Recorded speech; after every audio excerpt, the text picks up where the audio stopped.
E aí, pessoal, tudo bem? Bom, vamos continuar então a falar sobre Grécia Antiga. A gente vai falar hoje sobre o período homérico. Nas aulas anteriores a gente falou um pouquinho sobre o período pré-homérico, né, o período da civilização micênica e da civilização cretense, e nessa aula a gente vai falar um pouquinho sobre o período homérico. Bom, é muito interessante a gente pensar, né, quem foi Homero. Homero foi um grande poeta grego, né, e segundo, né, a tradição, né, de muitos gregos antigos, é, Homero seria esse poeta que teria escrito essas duas grandes obras da cultura grega antiga, que foi a Odisseia e a Ilíada. É, Bom, essa aula a gente vai falar um pouquinho mais especialmente sobre essas obras, né? Essas obras, a Odisseia e a Ilíada, e a gente vai discutir um pouquinho desse papel, quem é Homero de fato, né? Homero existiu, essas obras foram Homero que de fato fizeram, então a gente vai discutir uma questão aqui. Bom, vamos lá. Primeiro, o período homérico ele vai de 1200 a 800 a.C. É importante a gente entender um pouquinho o contexto histórico. Muitos historiadores vão chamar esse período, né, eles chamam de período homérico, mas também tem um outro nome que é o período de Idade das Trevas, eles vão dizer, que é um nome bastante pejorativo, mas que é importante a gente saber que tem esse apelido, né, para que a gente possa entender por quê, né, qual é a razão disso, né? É importante entender que a gente está falando de um período que a gente teve recentemente o fim da civilização micênica, né, da grande civilização micênica. E então, nesse período, a gente teve um desaparecimento da escrita, né? Então, é, por isso, né, é claro que aí tem outros motivos também em relação a questões das inovações técnicas, vão dizer que não houve inovações técnicas e tal. A gente não vai entrar nessa celeuma aí, nessa discussão, mas vamos fixar um pouco nossa atenção aí nessa questão da escrita. Então foi um período que não teve escrita. Isso aqui é um pouco importante para a gente entender, um dado importante, porque significa que essas duas obras, a Odisseia e a Ilíada, são frutos de uma tradição oral, né? Então elas foram histórias que foram contadas de forma oral. E aí é um pouco interessante a gente entender isso, porque a gente acaba desmistificando um pouco a figura de Homero, né? Porque a gente vai entender que não foi Homero que escreveu essas obras, né? Não foi, essas obras não é fruto apenas de um autor, como é o caso de Homero. É óbvio que os gregos antigos, né, próprio, o próprio Heródoto, Tucídides, eles não desconfiavam nem questionavam, né? Eles acreditavam de fato, né, esses dois grandes intelectuais é, gregos, eles não desconfiavam que não fosse Homero que tenha escrito, né? Mas a gente sabe, né, por dados históricos, que não foi Homero que escreveu, porque muitas dessas histórias elas são anteriores, né, ao período homérico.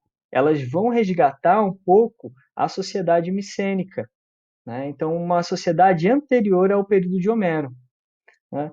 Essas histórias elas só vão ser escritas, elas vão só passar para o papel de fato no ano 550 a.C. Ou seja, se passaram muito tempo.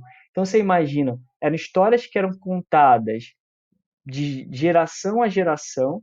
Então é óbvio que houve adaptações, modificações até chegar à sua forma escrita.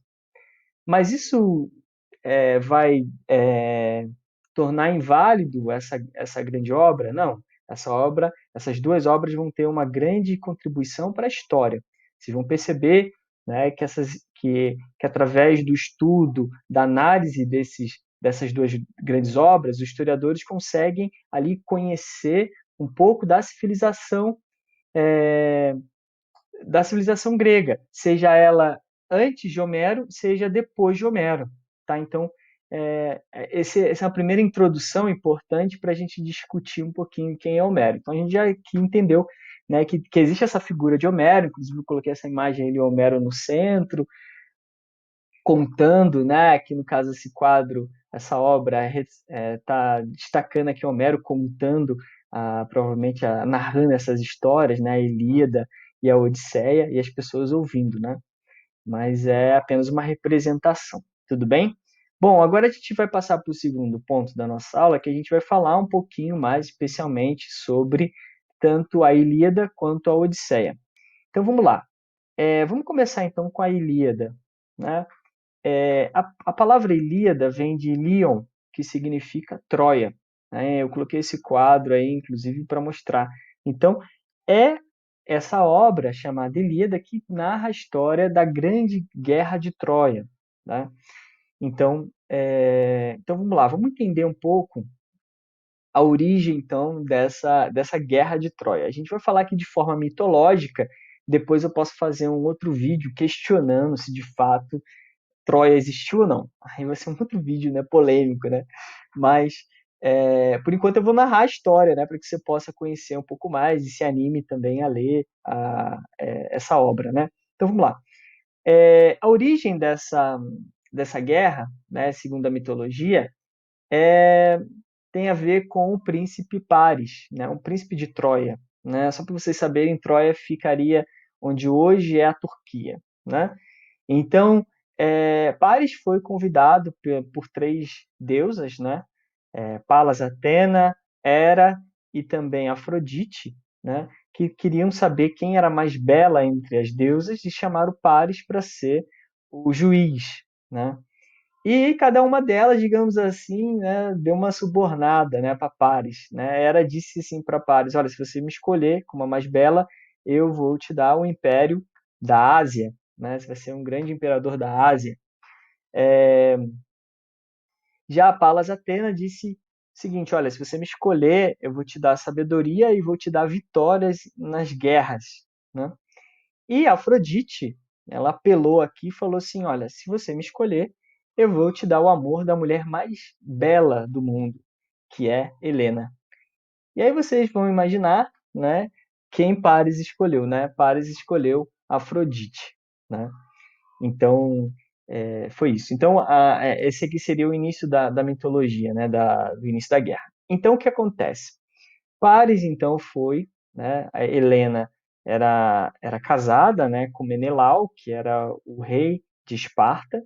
Então, Paris vai com uma comitiva até Esparta, é recebido de uma forma, né, bastante comum entre os gregos, né, teve uma baita hospitalidade, tá? Então ele foi recebido, né, por Menelau, e ele aproveitou que o anfitrião, né, Menelau, foi para o funeral, acho que de um avô em Creta, na ilha de Creta.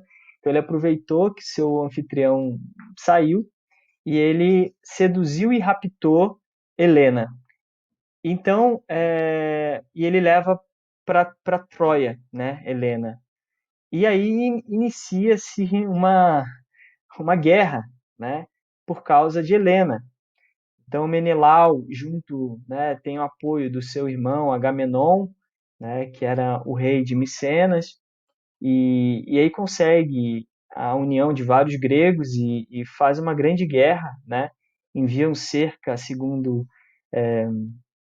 Homero, são mais de quase 1.200 navios, né? Olha que número, né? Para até Troia e vai sitiar a cidade de Troia por cerca de 10 anos, né? E então vai ser todo esse processo. Aí eu coloquei uma imagem, né, assim, de Paris seduzindo Helena, né? E aí tem a grande questão que ainda entra talvez o grande herói aí de Homero, né? Muitos falam que é Aquiles, mas o grande herói de fato vai ser Heitor, né? Heitor era o irmão mais velho de Paris, né?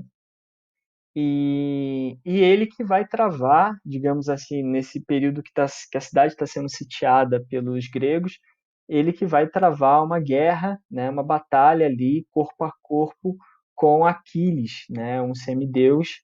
E é óbvio aqui que, apesar de Heitor ser um grande guerreiro, né, Aquiles vai conseguir matar Heitor, né, e então essa morte do Heitor vai abalar bastante Troia e que posteriormente, depois, né, vocês sabem lá que tem toda a questão lá do cavalo de Troia, né?